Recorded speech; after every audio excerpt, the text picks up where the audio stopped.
रवि एक छोटे से गांव से था जहां लोग सपने तो देखते थे मगर उन्हें पूरा करने की हिम्मत नहीं जुटा पाते थे। उसके पिता एक दिहाड़ी मजदूर थे जो रोज की कमाई से घर चलाते थे। मां घरों में बर्तन मांजती थी ताकि किसी तरह घर की गाड़ी चलती रहे। रवि ने जब पहली बार यूपीएससी का नाम सुना तो उसकी आंखों में चमक आ गई। उसने सुना था कि जो लोग इस परीक्षा को पास कर लेते हैं वे अफसर बनते हैं, पूरे देश में उनकी इज्जत होती है। लेकिन जब उसने अपने घर की हालत देखी तो ये सपना हकीकत से कोसों दूर लगा।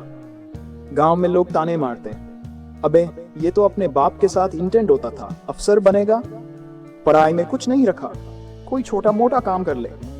पर रवि ने ठान लिया कि वो दुनिया की नहीं सुनेगा। संघर्ष की पहली सीढ़ी। रवि ने अपने गांव के सरकारी स्कूल से पढ़ाई की थी, जहां किताबें मिलती तो थी मगर पढ़ाने वाला कोई नहीं था।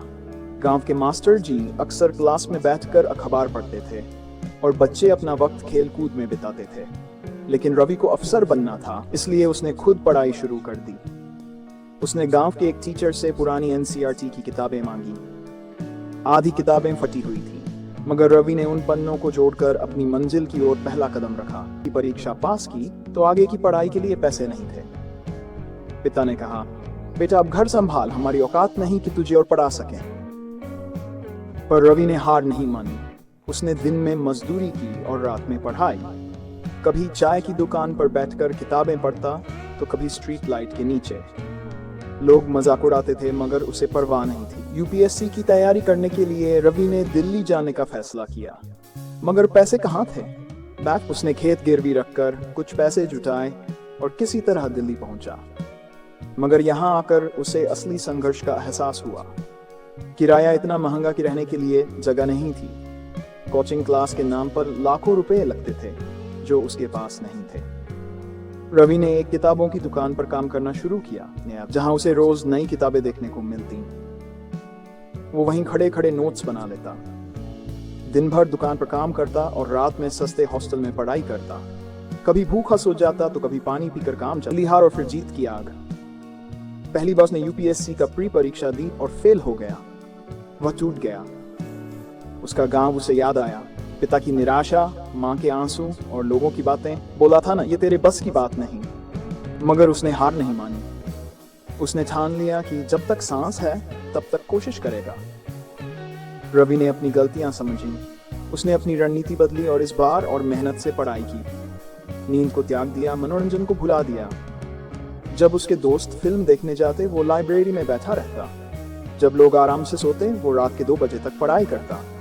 तीसरी बार जब उसने परीक्षा दी तो मेंस में उसका सिलेक्शन हो गया मगर इंटरव्यू अभी बाकी था। रवि इंटरव्यू के लिए दिल्ली में बैठा था जब उसके गांव से फोन आया, बेटा तेरे पिता अस्पताल में हैं, जल्दी आ। दिल फट गया उसका।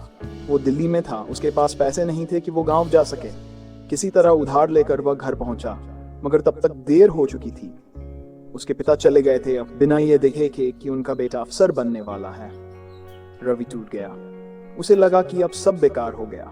मगर तभी उसकी मां ने उसके कंधे पर हाथ रखा और कहा, तेरे बाबूजी तुझे अफसर बनते देखना चाहते थे, हार मत मान बेटा। रवि ने खुद को संभाला और इंटरव्यू दिया। कुछ महीने बाद जब रिजल्ट आया तो उसका नाम आईएएस टॉपर्स की लिस्ट में था। वह रो पड़ा।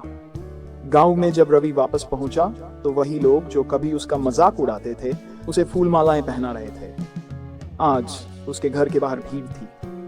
मां की आंखों में आंसू थे मगर वो खुशी के आंसू थे।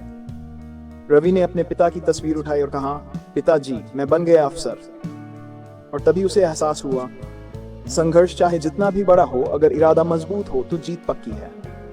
भाड़ में जाए दुनिया वाले, हम अपनी तकदीर खुद लिखेंगे।